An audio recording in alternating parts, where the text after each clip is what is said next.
Did you ever come up with a good idea, and the more you thought about it, the better it sounded? And you're sitting in a meeting, and you realize you haven't been paying attention for the last 20 minutes because you're thinking about your idea. And then work's done at the end of the day, you're on the road, you're in a car, you're on your bike, and you really shouldn't be there because you're thinking about your idea. All night long you think about it, you go to bed last night, you're thinking about it. But something magical happened when you woke up this morning. When you went to bed last night, it was a good idea. But by this morning, it had turned itself into a great idea. Okay, and now you're pumped up, you're ready to go. And this morning, you run into the one person who needs to support you. And if that person says, great idea, that's all the support you need to get started. Okay? So imagine that person is Life. And you say, Life, you got a minute? And he does. And you explain your idea, and you are brilliant. I mean, you've really thought about everything, why the timing is right, why it's good for the organization, and why you're the perfect person to lead this. And then you get done explaining it, and you realize you really haven't looked at this guy in a while. So you look at him, and you notice his eyes have glazed over. And you figure, no problem, he must not have understood. I'll explain it again. So now you go back, you start explaining it again, but this time, it seems like every word that comes out of your mouth makes matters worse. So instead of creating an ally or a friend, what you've just done is invented an adversary or an enemy. The question is, has that ever happened to you? If not, would you take over for the next 45 minutes? Because that's what we're going to be focusing on, is this notion of what happens when we've got to get an idea across and we need the support of someone else. And by the way, what went on between the two of us happens in teams, happens in departments, happens in large organizations. It's the idea of, why do people support us? Why do they resist us? And that doesn't change from level to level. The techniques we use change, of course, but the notion of why his eyes would glaze over is going to happen if I do that same stupid thing in a large meeting versus one-on-one. All right? There was a meeting, town hall meeting, and I'm sure that the executives prepared for it. They really thought through what was going to be on the slides. And they got done, and there's applause, but there's a video camera about halfway up, and it's still running. The video is just picking up an empty stage at this point, but the audio is picking up what people sitting around the video are saying, just because they haven't turned it off.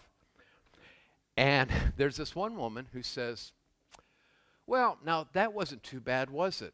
Hey, how was your holiday? So I want to put that in perspective, all right? You all have a sheet in front of you that I call the energy bar. Here is what it is. Just imagine this room is the energy bar, and here is about halfway, okay? Way up here would be really strong support. I mean, the person can't wait to get started. They're a champion. They're willing to take on a leadership role. Over here, they're willing to do something. Yeah, I'll give that a try. Sure, I'll do a pilot test. Sure, I'll come to that meeting. It's like a first date. It is not a marriage. It says, I'm willing to go out with you once or twice, Buster. This one is still on the support side. It's just, I'm interested. Yeah, tell me more. I'm interested in hearing about this. But then it shifts. And over here on what I would call the resistance side, it's just a lack of interest. I hear you talking, but it doesn't mean anything to me. It doesn't relate to me. Over here is grumbling. Oh, man, we went through that in 1952. Oh, why are they talking about that? Just that kind of like static. And over here is just downright opposition. They're going to work against our idea. All right? So let's take that town hall meeting. Right here is interest. Over here, disinterest. So the meeting's over. We hear that one woman say, hey, that wasn't so bad, was it? Interest. Within 5 seconds, hey, how was your holiday?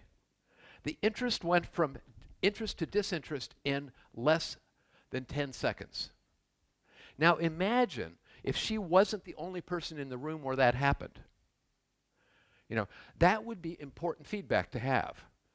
But what I know from experience is the people up on the stage rarely get that feedback.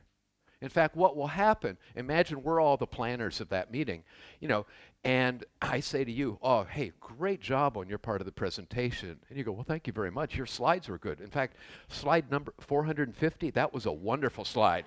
You know, and so, you know, we really are trying to be honest, but we're giving feedback to each other. And the very people we should be influencing are out there and we're not hearing from them. Is this ringing true for anybody? Okay. Sorry to hear that. So we talked about the situation with life and me, and I showed absolutely no interest in him. So if my goal was to get him interested today, I mean, and that's a reasonable goal for a first time. I mean, to expect that he'd never heard anything about it and move all the way up to here and say, that's great, Rick, how much money do you want, is a lot for a hallway conversation. All right? So my goal was to get the energy to move this way. What happened? Where did the energy go? It went that way. Absolutely. So stop me when I get too far. All right, here is disinterest. I'm just not interested. I'm tuning out. Over here is grumbling. Oh, here he comes again. I'm seeing some stuff. And all the way over here would be, I'm going to work against this guy. Where might you put what happened? We don't know for sure, but if you had been life in that, what would have happened to your energy? Yes? Grumbling. And what would be the words associated with grumbling?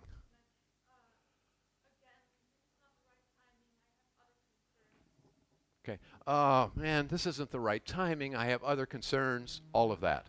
Okay. And that, what we might call resistance, didn't happen because this guy is a born resistor. It happened because of the way that I presented the idea. And I think quite often when I see resistance, what I get is the people presenting the idea just do it wrong. And they speak out of their own excitement. And that's great that they're excitement. And they don't connect with the other people. Okay? So with this energy bar, I want to tell you where it came from. How many of you have used Change Setter? Okay, a lot of people. And it's one of the things about Change Setter, it's on a cycle. And there's a lot of words associated, and I put a lot of those words in. There are a lot of other words. I work at a research lab, sometimes as a consultant, at Sandia National Labs, and they do work with nuclear energy. These are very bright people, and they're very technical people. And one of my and they have people from around the lab and all the divisions who know my version of the cycle and my stuff on resistance, and so they work with it. Anyway, they all got together and they're having this meeting and they've got up on a flip chart the cycle and they're starting to talk about where things are and they're using way too many words. They're just getting wrapped up in being brilliant, you know, and trying for bigger. And I just stopped them and I said, folks, it's energy. Either it's moving this way or it's moving that way. And this nuclear physicist said, whoa. Because he's a nuclear physicist, and he liked that. And what amazed me is the entire conversation shifted. The next week, I'm working with a large nonprofit, and I'm working with the change management people. And they're sitting there, and they're saying, you know, man, this one stakeholder group, we're going to have problems, and da-da-da-da-da. And there was a whiteboard, and I said, do you mind if I draw something? And I just drew a line. I said, yeah, just think this is a bar of energy, and support's over there, resistance is over there. Where do you need that stakeholder group to be? I had no words put up. You know, and they said, oh, way up here. And they talked about it for a second. And I said, where's their energy today? Oh, man, it's over here. And suddenly they could see this gap, and they started talking about why is there a gap and what do we do about it? So my presentation of what became the energy bar lasted maybe 2 minutes. A little bit later in the meeting, some other people came in, and somebody turned to me and said, hey, would you mind if I taught the people the energy bar? This is based on 2 minutes. It's now got a name, and they're teaching other people. And I thought, wow, I like this. And so they taught the other people, and they started using it. Okay? So I want to show you how you can use it without adding anything to the steps you're using. So whatever you're doing with change management right now, my suggestion is keep on doing it. Okay? So if you have lots of small meetings, if you have big town halls, if you have teleconferences, whatever you have, keep on doing it. unless obviously it's not working. But basically you got to apply. I'm not suggesting you add a thing to it. What I am going to suggest is that you begin to focus differently on how you use those tools. And it may not be a difference for some of you, but quite often what I find is a difference, all right? But I want to tell you a story first. I'm a part-time musician, and when I perform, I play jazz, or try to play jazz. But when I practice all kinds of things, and in particularly, I love to practice Bach, who did not play jazz. Bach lived about 300 years ago. And I find Bach infinitely inspiring and challenging. And there's this one avant-garde jazz musician who I'm friends with, a guy named Carl Berger, and we were talking one day, and I said, I'm really struggling with this one Bach suite that I'm working on. And he said, well, and we're on Skype now. He says, well, do you have it? Play it for me. So I picked up my horn, and I went, and it goes something like, ba-da-ba-dum-ba-dum-bum-ba-dum-bum-bum, and he stopped me. And I said, no, the thing is 2 minutes long. He said, I know. I got enough. I know what your problem is. And I said, what do you mean? He said, no, try it again. So I go, ba-da-ba-dum. He said, stop. And I'm going, what are you doing? And he said, those first 4 notes, ba-da-ba-dum, you're making that top note really important. And he said, it is. It's the high note. It's an important note. Those other 3 notes are important too. He said, Bach wrote those notes for a reason, and you're not taking them seriously. You know, he said, it's like they're getting in the way. You know, and all of us could do this, and we know people who just talk, and there's just a lot of words coming out of their mouth. You know, there's a song by a guy named Mose Allison. It's, your mind's on vacation, but your mouth is working overtime. So one of my favorite blues. Your mind's on vacation, your mouth is working overtime. And so we can do that playing music, or we can do it as we work. What I find is when I'm performing with jazz, it's all improvisation, and it's really easy to kind of go on automatic and start using muscle memory and playing things, which leads to some pretty boring music. Okay? When I can actually get centered enough to actually pay attention to every note, that doesn't mean analyzing every note or thinking about what note's coming next or evaluating, but just being right there with the note. My solos are different. And I record myself a lot when I'm playing so that if I feel really good, I can listen afterwards and depress myself. Or I have a reality check. Okay? So here's where that relates. Let's take that town hall meeting where the one person turned to the other and said, hey, that wasn't too bad, was it? How was your holiday? All right? Imagine that you're in on the planning of that event. And so you've already got it set up. It's going to be Monday afternoon. You've already sent the invitations out. You've already arranged for the coffee service. So everything's set. So you're not going to change any of that. And you say, okay, here are the things we need to cover. Well, we need to cover this aspect and this aspect. We do that okay. Here's what I would add in. I'd say, all right, so what about energy? What energy would we like to see as a result of that meeting with that stakeholder group? And we might say, well, you know, we want them to be interested. You know, that'd be great if they walked out of there going, this is kind of interesting. Or maybe they're at a point where we want them to be willing. We want them to be raising their hand, say, how do I get involved with that? And let's say maybe we're not up here where we really need them to be champions and leaders yet, but man, if we could have one of these two, that would be great. Now let's look at our agenda and say, and now we need to ask ourselves, where's their energy today? And they might say, well, a lot of people don't think it applies to them, and some other people are grumbling about it like it's a flavor of the month. We've done that kind of stuff before, and a few people are up here interested in it. So now let's look at our agenda for that town hall, because we have this gap from here up to here. Is our agenda likely to move energy up in this direction? Okay? And we start to look at it and say, well, you know, it's 5 of us and we're all talking for 90% of the time. We got a lot of good information. Is that going to shift their energy in the direction we want it to go? I think it's going to shift their energy, by the way. I just don't think it's going to shift it the way they want. So you could look at that and say, you know, maybe we have too many slides. I had a client call me where their typical presentations are 50 slides. And the part of it is it's a very competitive, very bright organization. They have to prove themselves. And I kept saying, try to do it without slides. And he called me and said, I did it with 5 slides. And I said, how was it? He said, it was hard, but what happened, there was a lot more conversation. So you might say, okay, what are the points we need to put up? And how do we engage people in conversation? So it's the same meeting, the same amount of time, but we're handling that same meeting differently. Does this make sense to folks? Okay. And then we need to do the meeting, and then we need to have a feedback loop that lets us know, how did we do?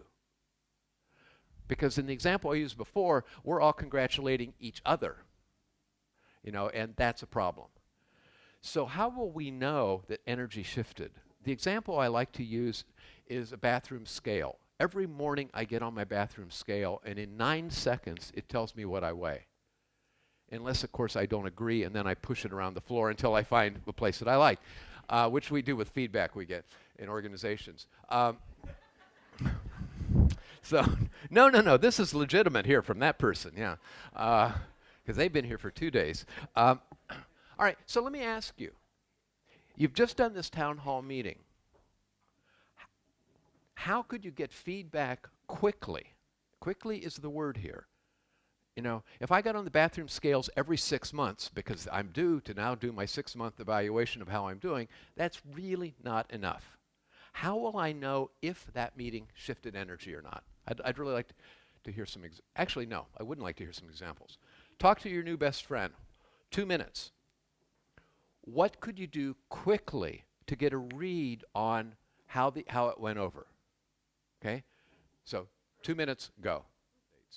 And he said, I've been on the board of directors for the Boy Scouts for years, and every 6 months when we get together, or how often they get together, we talk about the same goals we have for the Boy Scouts. Well, increase membership, do this or that. 6 months later, we look at the list, and it's the same list, and we haven't done anything. So he said, now that I'm president, I'm going to do something different. So they get to the board meeting, and he said, all right, imagine the front of the room here is this energy bar, and he tells them what it is. He said, so one of the things that we say is really important all the time is value X, whatever it is. I want each of us to stand on the energy bar. Where's our personal energy in working on that issue? So as a group, they're now standing. So there were some things where everybody is over on this side of the energy bar. And they could say, we keep saying it's important, and not one of us has energy to work on that. What are we going to do about it? Because we're just beating ourselves up by putting it on the list and then acting that. In other cases, somebody was standing way up here and everybody else is over there. So they could have a conversation. How come I see one thing, you see it different? He said it started to shift the energy. And what he told me is over the period of a year, at least in membership, their membership went up by a little over 2%, which was a big deal because nationally membership had gone down by 2%. So that's a really nice kind of window that they've gotten from that. Okay.